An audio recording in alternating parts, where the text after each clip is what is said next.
Hello there, I'm Joshua Johnson. Good to be with you on this Thursday, October 13th. And tonight we're talking about today's January 6th hearing. They're just breaking windows, they're doing all kinds of, it's really, they said somebody was shot. It was just horrendous. That video was among the new evidence the committee presented. We'll have analysis of the hearing, plus... If there's no further debate, the question is on agreeing to the resolution.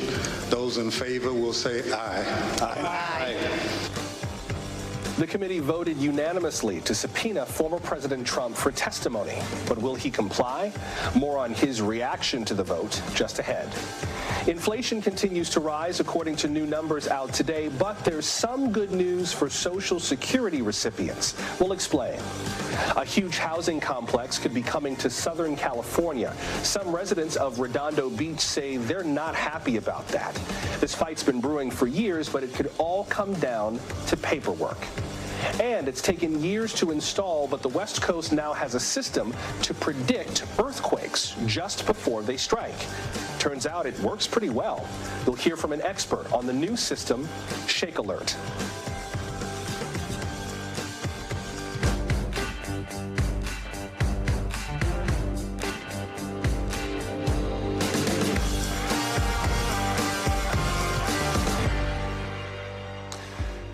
Let's begin tonight with the January 6th hearing.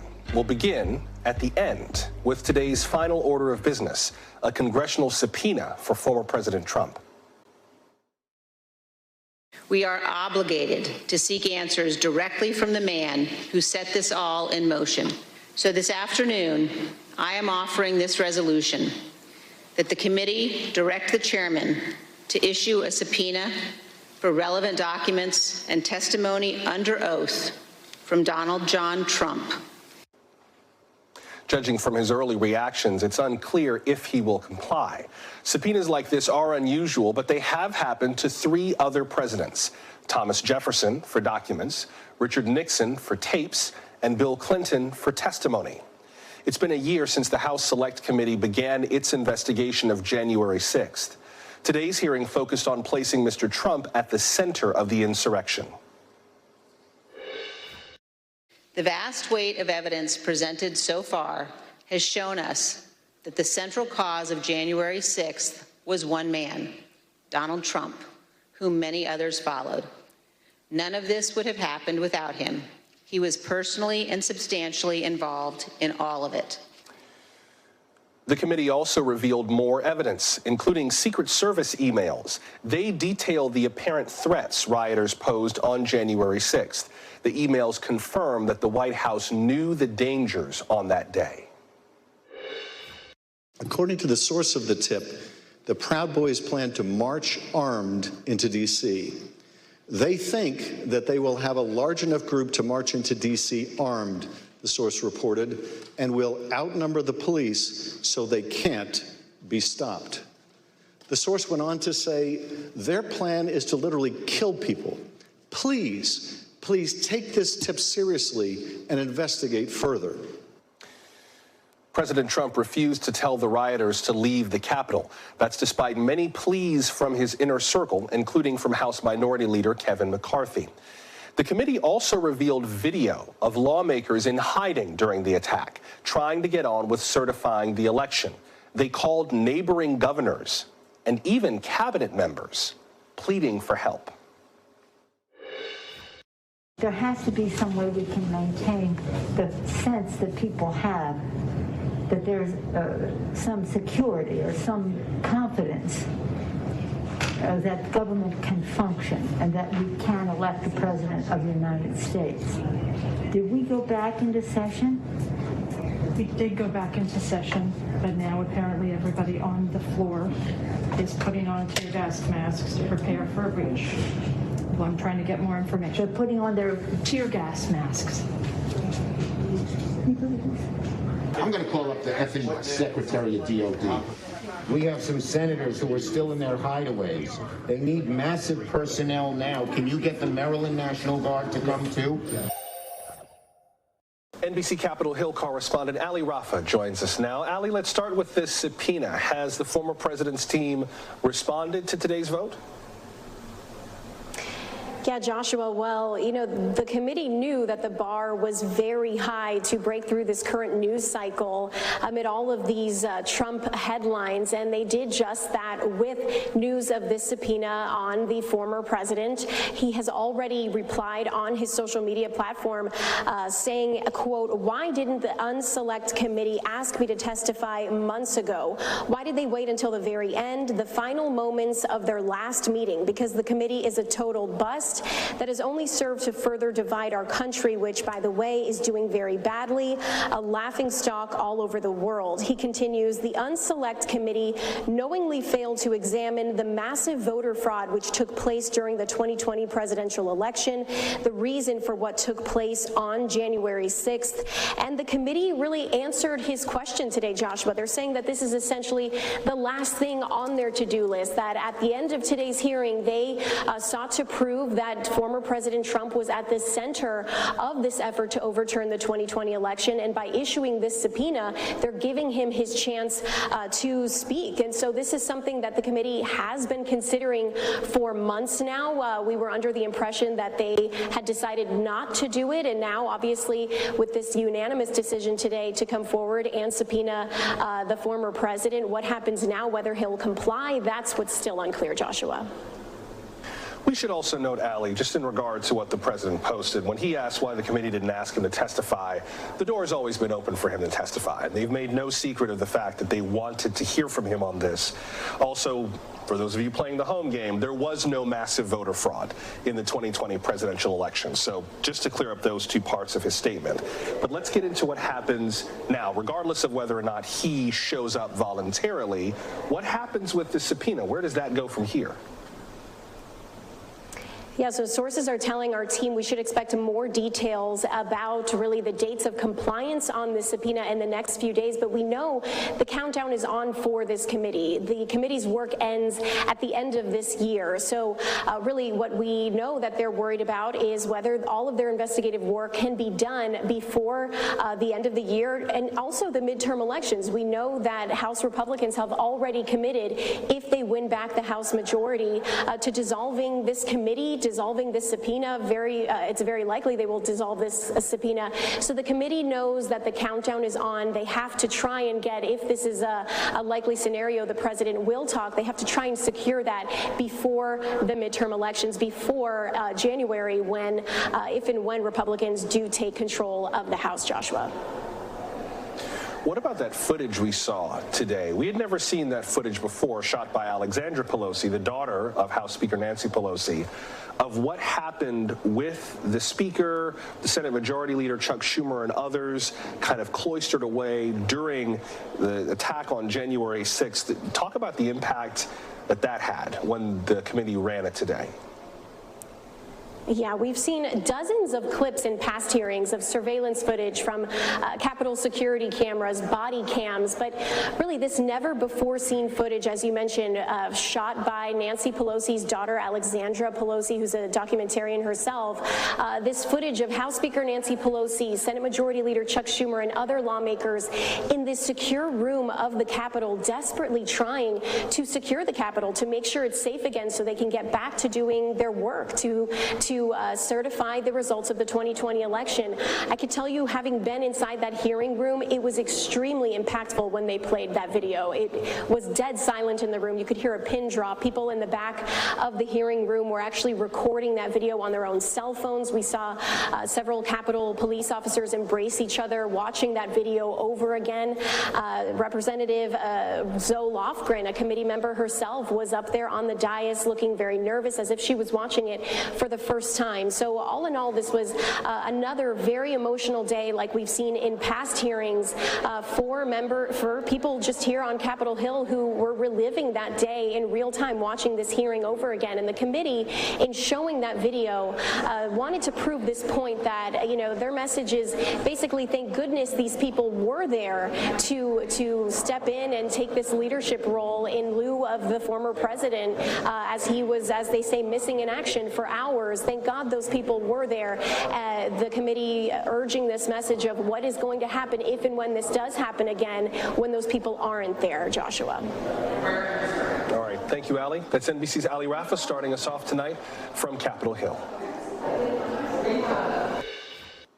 Let's continue now with NBC News legal analyst Danny Savalos and our senior national politics reporter Jonathan Allen. And Danny, let me start with you with the subpoena. What happens next legally with this? Is this the kind of subpoena that can go to court or that's entirely dealt with by Congress? Like, how does that work? In all likelihood, this will go to court. If Trump's legal team, if he's listening to them, they will likely tell him to fight it. And by fighting it, he can cause a delay, if nothing else, as it wends its way through the appellate courts. But substantively, he might have an argument that will, I say, survive, but ultimately lose. Because the Supreme Court has said in past situations where presidents and former presidents have been subpoenaed, that there is some immunity for presidents, but it's not absolute. And that's really about where the law is today. And that case I'm talking about involved President Nixon, to give you an idea how long ago that was. So it is a relatively unsettled area of the law in that it's not concrete. You don't know for certain whether, well, is it different for an ex-president? Is it different for his former officials and aides? It's hard to say.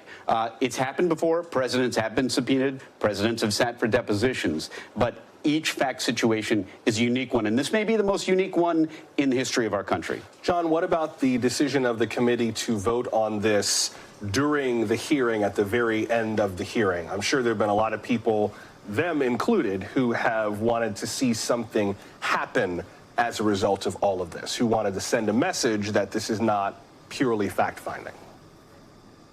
Well, in terms of the end of the hearing, Joshua, this committee has made a practice, a habit of making news at the end of each hearing, and usually fairly big news, letting something out there. As far as being at the end of the process, look, I don't think they expect Donald Trump to voluntarily show up. I think they felt like they needed to invite him to potentially issue a subpoena here, knowing that he wouldn't voluntarily show up. They leaked word of this, or someone leaked word of it, I should say. NBC News reported it first. I'm not even sure of the sourcing myself, that this was going to happen today, and of course it did. Danny, what about some of the other revelations from this, including the possibility of criminal referrals? Congresswoman Cheney said that there is sufficient information to at least consider them. She brought that up before she mentioned some of the people who repeatedly invoked their Fifth Amendment rights during the interviews that the committee did before these public hearings. What about the potential for that and where that might go? You take a step back and look at the committee's goal. All of these committees that conduct these kinds of investigations, or hearings, I should say, and the purpose is to gather information, to legislate, to create new law. Now, that is very broadly defined. But the point there is that they are part of the legislative branch. They do not have any ability to prosecute. They can make a referral to DOJ, and it's easy for them to do so. But it has the legal effect of just opening your window and shouting out at the DOJ building. The DOJ doesn't have to listen, and in all likelihood, I don't know that they would listen very much for a couple different reasons. Number one, whatever this committee has, the DOJ has tenfold. They have better investigative techniques. They have better investigators. They are designed to investigate. They have the FBI. Investigation is in the name of the FBI. Right. It's the Federal Bureau of Investigation. They're the best at it. So ultimately, politically, the real question is whether it's a good idea for the committee to refer this to DOJ, because if DOJ ends up prosecuting, say, Trump, for example, does the committee really want to look like they made this political referral and that this prosecution is a political one? Because I guarantee you that's the way Trump, as a defendant, would frame it, that this is just a political prosecution like you might find in a third world country. Well, then, John Allen, what about that? I mean, the potential for the politics of this to get in the way, not only because of what Danny just noted in terms of the ongoing potential for criminal investigation, but this committee is going to release its own report. They must be contemplating how this is going to be viewed going forward and the impact of this, especially since this bipartisan committee only has 2 Republican members who are clearly not in the mainstream of Republican politics right now. They sure were before the last few years, weren't they, Adam Kinzinger and Liz Cheney? rock-ribbed Republicans that could be counted on to toe the GOP line. And of course, the big breaking point is Trump. Despite Danny's brilliant analysis there that they could taint the pool essentially by making a referral to the Justice Department on something the Justice Department would bring forward and then give Donald Trump an avenue to argue that he's being prosecuted like a third world leader in a fake republic. Despite that, that's one of the equities they're going to weigh is what does it look like? How, one of their audiences here, maybe their main audience here has been the Justice Department. They're going to weigh what does it mean for politics in the short term for both the parties. They're going to weigh what it means for their own historical legacy and what it means for the House as an institution as they put their report together. And I think all of those factors will not be weighed equally, but they will bear on these members as they decide what to include in that report, what their conclusions are, and whether they do make recommendations for prosecution. I talked to Benny Thompson last year, the chairman of the committee, and it seemed pretty clear at that point that they were very strongly contemplating making recommendations for prosecution. I'd be surprised if that didn't happen, whether it involves former President Trump himself or not. Well, and the other piece to that, Danny, is what I keep hearing from people that I talk to about this whole process, which is whether or not anything will happen as a result of this, or whether or not this whole investigative process in Congress will matter at the end of the day. I think we should be, and you've touched on this, but I think we should be a little bit circumspect in terms of the expectation of what the House committee can do, considering what their lane is and what the Department of Justice's lane is, and the fact that there is a necessary firewall between the two to preserve each side's integrity. So it doesn't really matter what the public may want of this. There's only so much under the law that prosecutors can do in a situation that's this inherently political, right? It's interesting you bring up that point. Yes, in a sense, the committee's work was always designed to disappoint, not designed, I should say, was always destined to disappoint some, because all it does is investigate. And all it does is put out in the public information through that investigation. When it's all said and done, assuming today is the final chapter, that's it. They issue a report, and then if DOJ is interested, they can do something with it. Oftentimes, the effect of these hearings, at least throughout history, has been that they have some spectacular effect that is not legislative so much, that is not criminal so much, but that maybe shocks the public. You think of a lot of different hearings throughout history that have had that effect, and that is the goal of the committee. After all, they put together spectacularly produced showing. I mean, look, working in TV, I'm sure you recognize that what they did was a production, a work of art. I mean, the way it was made for television, for sure. It was made for television. Now, whether or not at the end of it, in a sense, because they cannot prosecute, because the best they can do is issue a report and then refer this to DOJ or not, depending on what they think is the best move strategically. In a sense, this was always designed to end and that be kind of it. And the other branches have to sort of take up the slack, if there is any slack to be taken up. John, do you get a sense that the other branches, particularly legislatures, any other parts of the political apparatus, might take up this mantle after the hearing is over? I mean, it's not up to Congress whether the DOJ investigates, but there have been efforts, even whether it's just dealing with the Electoral Count Act to improve the way that we resolve a presidential election in the future. What is the potential for that to happen going forward? I'm sure the midterm election colors all of that, but is there any contemplation in terms of where to go with this other than prosecution? Well, I think Danny's simile earlier was very apt, people shouting out the window at the Justice Department. I do think it's from a slightly nicer car, and so you may get a little more attention from the Justice Department. But look, this is an investigation. All of the materials presumably will be preserved, but it ends with this Congress if Republicans are elected to the majority in November, and that right now is the prediction of most prognosticators. So what you're really talking about here is whether any of the material that they have is useful to the Department of Justice or to anybody else who's investigating at the state level or in other matters that we may not even have contemplated yet. But this committee, to Danny's point, is destined to come to an end. It will come to an end soon. And there's not much more that they can do other than produce evidence that makes some of these external actors take a look. One other thing, Danny, that I think we should address before I have to let y'all go is the former president's post on his social network, kind of calling out the committee for not having him testify months ago, which, to be clear, that door has always been open, and then not going after what he claimed, falsely, is voter fraud, which, again, for those of you playing at home, does not exist to the level that might affect the 2020 election. One more bit of level setting just to refute some of what's in this. This is not a judicial hearing process. This is a political hearing process. None of the things the president is asking for are part and parcel of what a select House committee is supposed to do. They could do this their own way. So I don't really see the grounds for what he posted to be taken seriously. Not only can this committee do whatever they want, the next committee, let's say it's full of Republicans the next time around, they can do whatever they want. So turnabout, I guess, might be fair play. But in the case of Donald Trump, you see from those tweets there, or they're not tweets, they're truths, whatever they are. Posts. And posts, right. Posts, whatever they're called. You can see that he's talking about still perpetrating the fraud that you just talked about.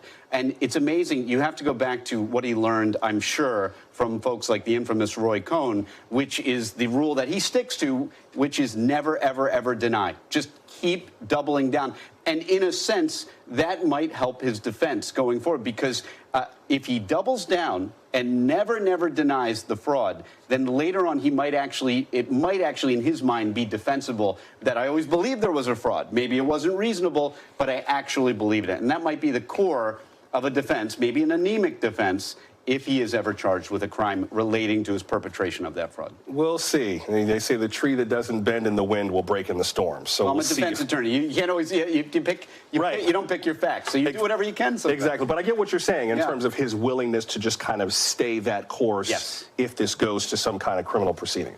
We shall see where that goes. Thank you both, gentlemen. That's NBC News legal analyst Annie Savalos and senior national politics reporter Jonathan Allen. Also today, the U.S. Supreme Court denied a request from former President Trump. He wanted justices to void a ruling regarding the documents seized at Mar-a-Lago. Mr. Trump wanted the special master to see everything, including the documents marked as classified. That is what a lower court judge originally ordered. But the Supreme Court did not agree with that. Agents retrieved about 11,000 documents from Mar-a-Lago, and today's decision means the special master reviewing them will not have access to the classified ones. Still to come, the latest on inflation. We continue to pay a lot more for most things these days than we did last year, but some benefits are also increasing to help seniors pay the bills.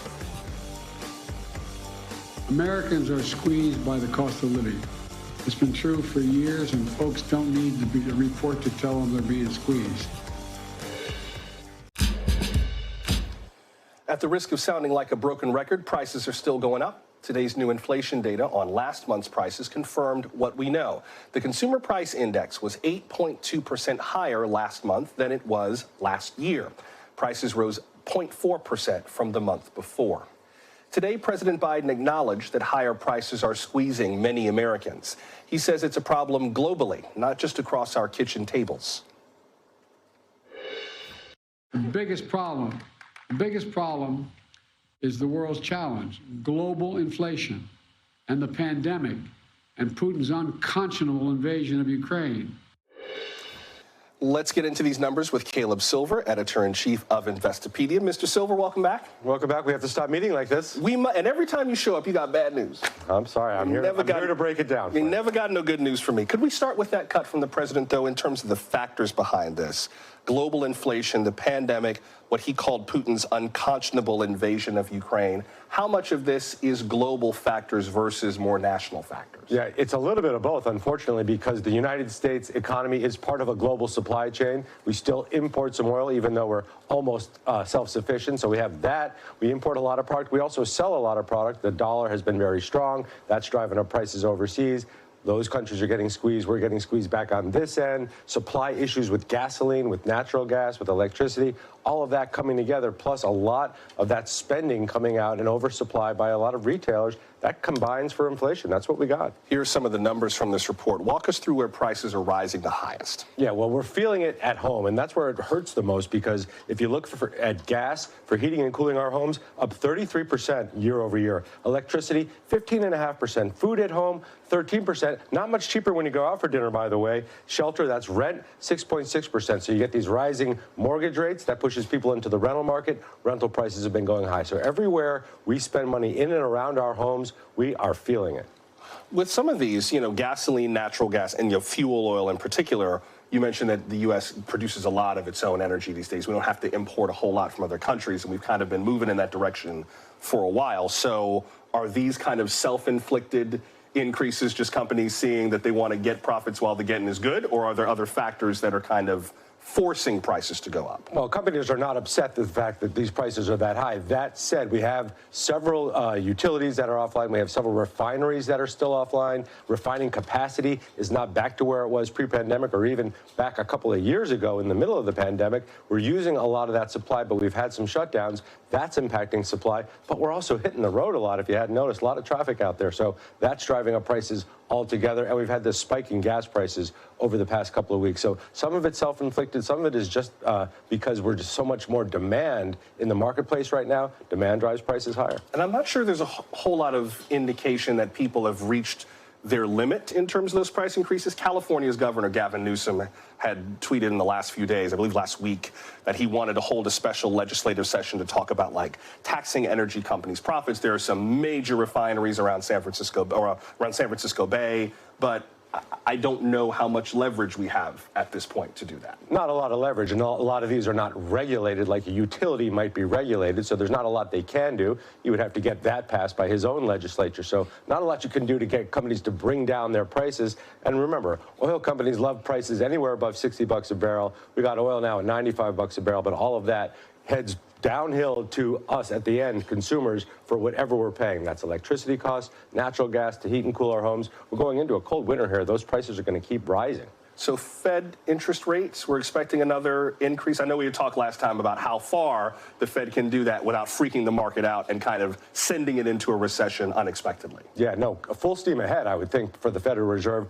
Expect a 3/4 basis point hike, 0.75% at the November meeting, and then another 0.5 point in December. The Fed wants that Fed funds rate at 1.5%, and it won't stop until we get there or inflation comes down meaningfully. But they want inflation around 2%. 8.2%, 2%, big gap there. We've got a long way to go before we get to 2%. But there is a little bit of help, at least for some Americans, those who are on Social Security benefits, because the cost of living adjustment just came in, and it's pretty significant. It should make a bit of a difference. Yeah, I think it's the biggest in 40 years, since 1982. COLA, we call it, the cost of living adjustment. That's for Social Security recipients, 8.7%. Again, largest since 1981, forgive me. Last year it was only 5.9% when inflation was creeping higher. So they've stepped in and made that a lot bigger this year. That helps about 65 million beneficiaries and about 7 million supplemental beneficiaries. That said, we've also had a decrease in some prices for some drugs that were on the Medicare schedule. But it's still a meaningful increase at a time when seniors, especially those on fixed incomes, need it most. And there are also some folks who would be able to get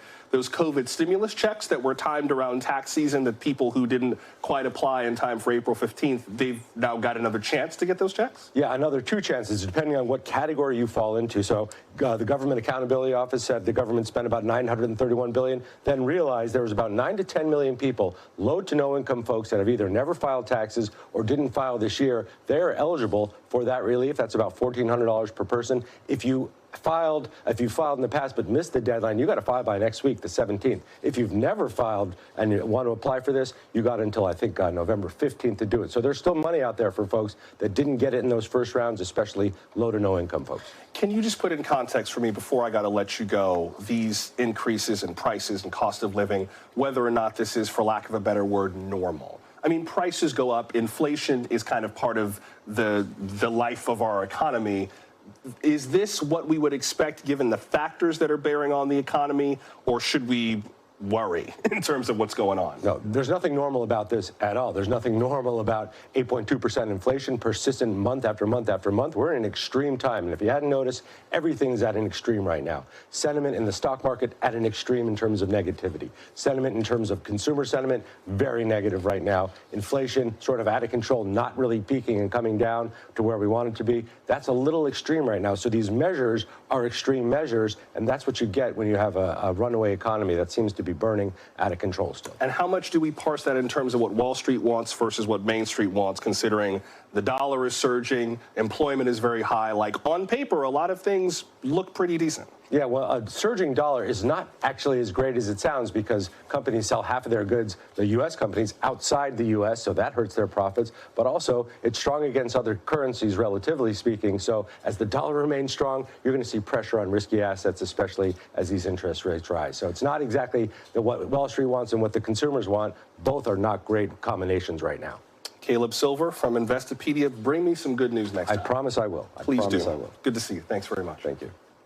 We'll get to some of today's other top stories in just a moment, including an update from Ukraine as Russia ramps up its attacks, sentencing day for the Parkland school shooter, and a new subscriber option at Netflix that used to seem unthinkable.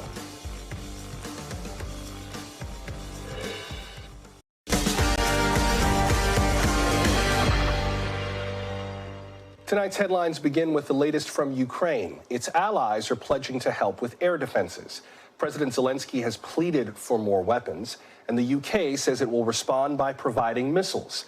Other NATO defense ministers have promised to supply systems that will defend against missile attacks. Meanwhile, Russian forces are intensifying their attacks on Ukrainian civilians. NBC's Cal Perry has more from Ukraine. Ukraine now in day 4 of what seems to be a renewed campaign by Russia, an aerial bombardment of at least 30 cities across the country. Today, the worst of it in the western part of the country, the city of Lviv taking at least 3 rockets, one of them shot out of the sky, 2 of them impacting in the city. We understand it was once again infrastructure targets that were hit. The city of Mykolaiv in the south took the worst of it overnight. Rockets flying into that city and hitting a residential apartment building, a 5-story building collapsing on itself, trapping an unknown number of residents. Rescue officials there say they are still on the scene recovering bodies. Well, interestingly enough, Ukrainian defense officials saying it was an anti-aircraft missile that hit that building. In other words, a missile intended to bring aircraft out of the sky, now being used by Russia to shell civilian areas, perhaps an indication that Vladimir Putin is running out of the rockets that he intends to fire into this country. Add to that, the State Department confirming today that a 34-year-old American was killed in the Donbass region. This is the region in the country where the fighting is perhaps the fiercest as Ukrainian forces try to push Russian forces back. The American was a service member in Iraq. He served 1 tour, 15 months, and at the age of 34 died in the southern part of the country, an indication of how dangerous things still are in Ukraine. That's NBC's Cal Perry reporting from Ukraine. Russian President Vladimir Putin has been threatening nuclear retaliation, and lately some world leaders have been denouncing those threats more sternly. It all raises lots of questions, some of which we've answered here on the show, but I'd love to know what other questions you have. So send them our way. We're at NBC Now Tonight on social media. You can leave us a brief but brilliant voicemail as well. What questions do you have about these supposed nuclear threats from Vladimir Putin? 888-575-2NBC. Or email us nowtonight@nbcnews.com. The young man who committed a deadly school shooting in Parkland, Florida, will spend the rest of his life in prison. Today, a jury recommended life without parole for Nicholas Cruz. That spares him from the death penalty. The attack killed 17 people back in 2018. Cruz pled guilty last year. The defense had blamed his actions partly on outside factors, including his mother's alcohol abuse during pregnancy. NBC's Kerry Sanders has more. The jury recommendation in the Marjorie Stoneman Douglas shooter case, leaving family members of the 17 who were killed that day 4 years ago in shock and angry. We are just shocked by this result, and it's just so unjust. I feel a lot of jurors or the public do not really consider the factor of what happened like to the families, to the moms. My aunt has changed forever. If this murderer had mental problems, he still managed to get a gun. He still managed to get an AR-15 to mow down our kids. President Biden, it's been 4 years, and I've listened to countless shootings, one after another. They've said it before, I'll say it now. If not now the death penalty, then when? Pressing the barrel of his weapon to my daughter's chest. That doesn't outweigh that poor little, what's his name, had a tough upbringing. The 24-year-old gunman will now be sentenced officially by the judge. They will be back in court here, including family members, at the first of the month. That's NBC's Kerry Sanders reporting. We are following a developing story in North Carolina of an active shooter situation. A number of law enforcement agencies have been responding to this scene. It's happening in East Raleigh, North Carolina. Police say that a suspect is still at large, but they're advising residents in the affected area to shelter in place. If you know Raleigh, we're talking about the area of McConnell Oliver Drive, Tar Heel Club Drive, and Old Millburney Road. Wake Med Hospital in Raleigh confirmed that it's received 4 patients related to the shooting. Winter is coming, which means it's almost flu season. But this year could be different, and not just because of COVID. The current strain of flu could be particularly intense. Cases are rising overseas. That could be a sign of things to come here in the U.S. Here's NBC's Miguel Almaguer.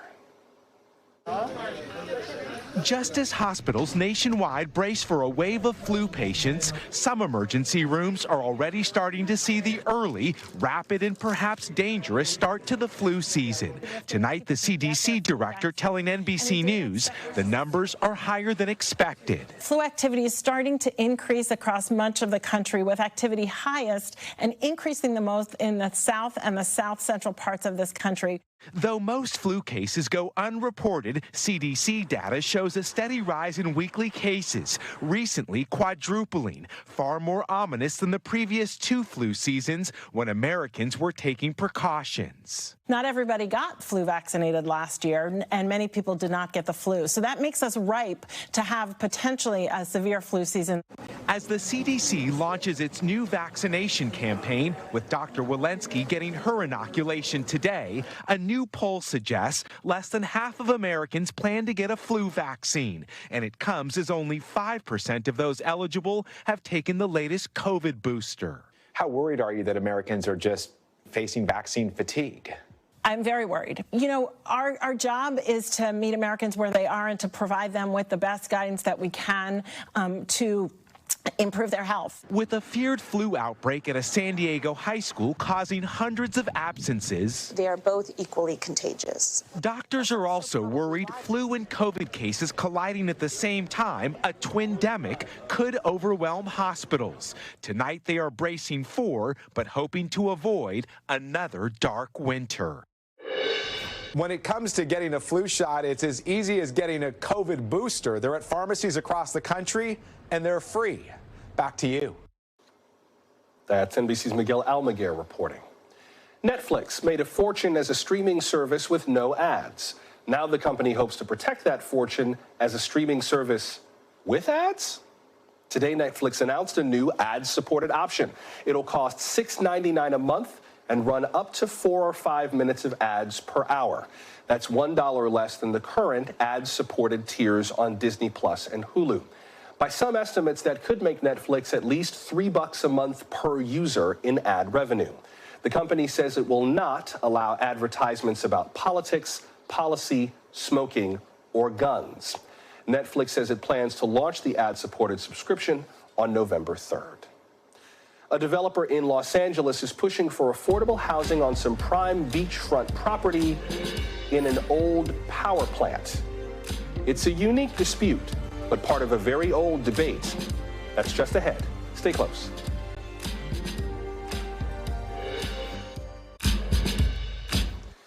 California is pushing hard for more affordable housing, and some Californians are pushing just as hard to keep that housing away. It's an old debate over people known as NIMBYs, N-I-M-B-Y, not in my backyard.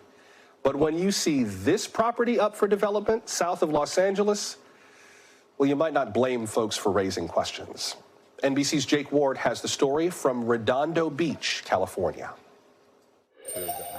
Leo Postilnikov owns a very unusual piece of property in exclusive Redondo Beach, right on the water. I want to keep the volume of the space, which, as you can see, is like 90 feet clear span. It's a 49-acre power plant due for deactivation. It is huge.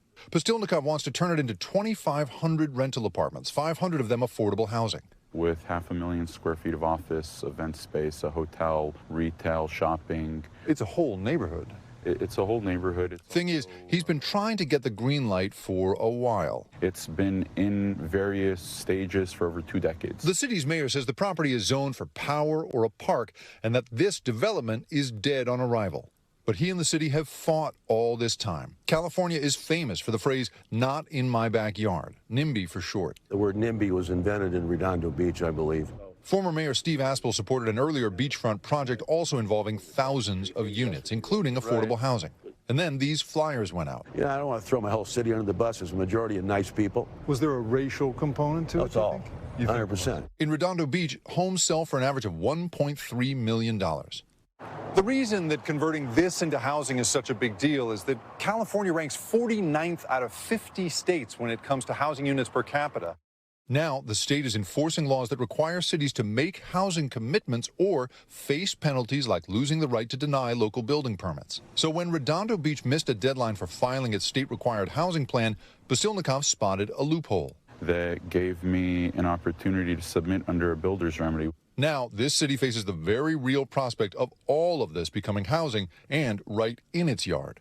In terms of parkland, we'd love to see at least half of it as parkland. Councilmember Todd Lowenstein says his constituents oppose the development. We are the second most populated city along the California coast. Why shouldn't Redondo Beach and every city in California have to, by state law, build more housing? Well, we're already full. Honestly, we have traffic issues. We have to keep up with our infrastructure like sewers and roads, police and fire. He says that Redondo has now turned in its housing plan. We've done a better job than pretty much any area around here. And that state law, like this new development, just does not reflect macroeconomic reality. If you're going to pick a place to have low to medium income housing, are you going to put it next to the ocean or are you going to put it inland? Couldn't you argue that people who can afford that kind of housing should also be able to have a water view? Well, everybody, I would have loved when I was 20 years old to have a water view, but as many people around here have worked their way up to being able to afford something like that. So, yes, everybody deserves a place to live. The question is, where do they deserve the place to live? This city's reluctance to build new housing may ironically be the very thing that forces this project through. And with a lack of affordable housing across the nation, the fight over this project could be a preview of a fight in every town in the years to come. That's NBC's Jake Ward reporting. The U.S. deals with significant earthquakes fairly often, and not just in California. But they're not as unpredictable as they once were. Americans can now get just enough notice to save lives. We'll introduce you to the system Shake Alert before we go.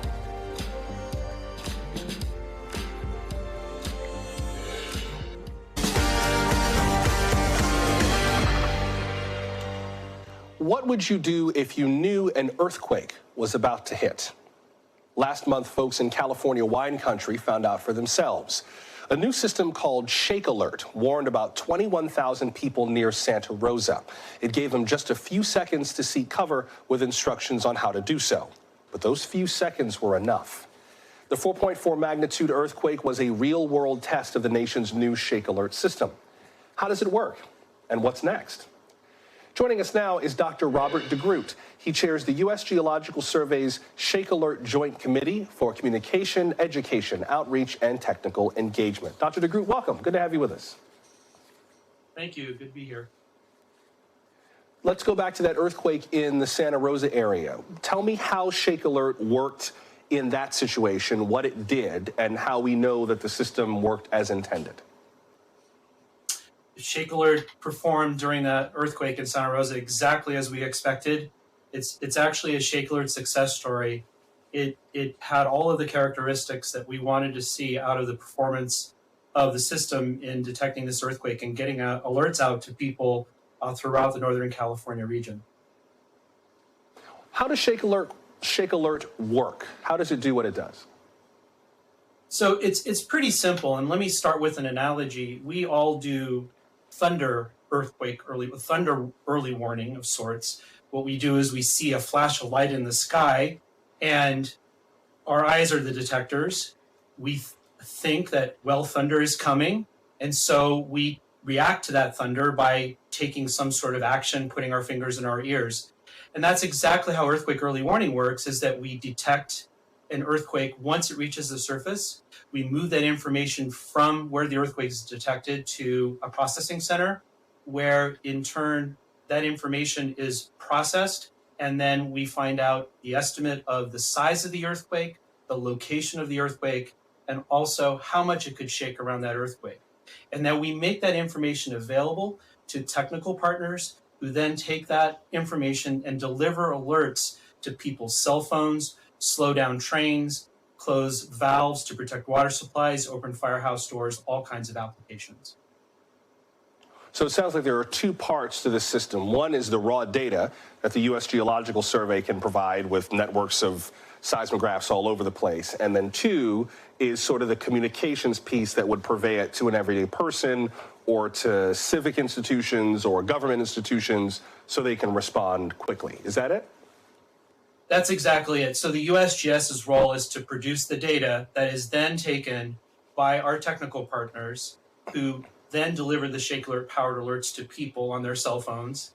That gives them information that says something along the lines of earthquake detected, drop, cover, hold on, protect yourself. Tells people what's going on, what to do, and that you need to do it quickly. And importantly, too, that it comes from an authoritative source like the USGS.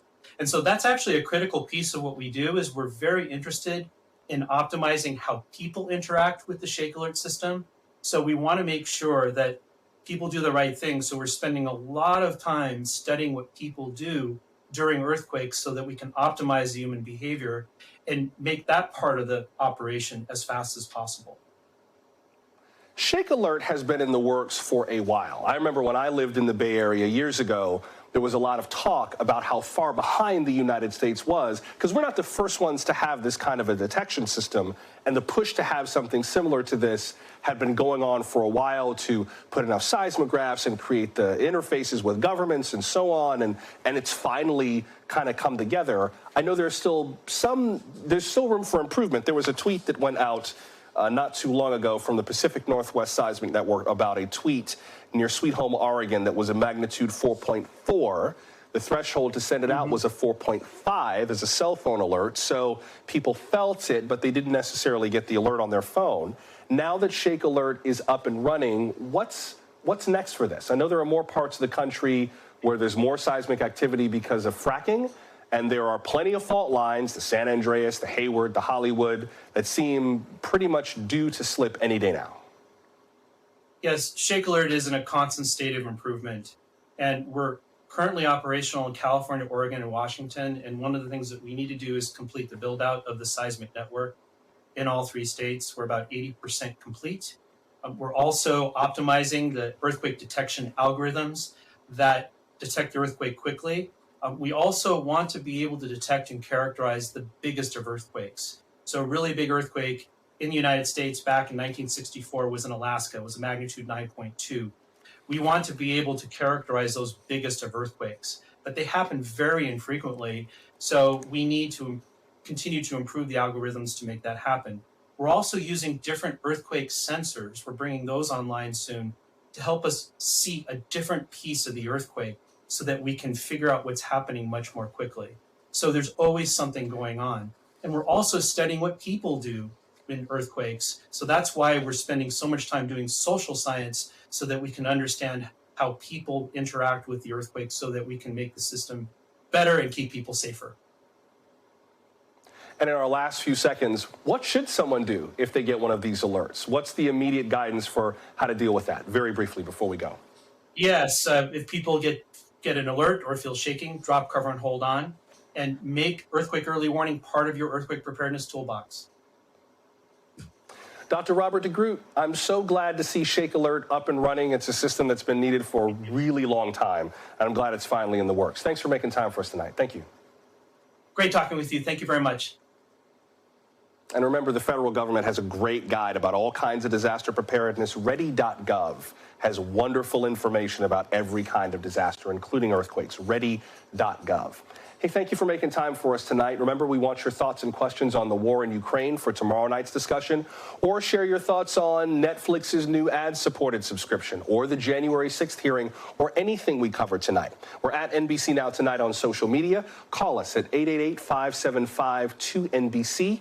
That's 888-575-2622, or email us nowtonight@nbcnews.com. Until we meet again, I'm Joshua Johnson. We'll see you tomorrow. Good night. Thanks for watching our YouTube channel. Follow today's top stories and breaking news by downloading the NBC News app.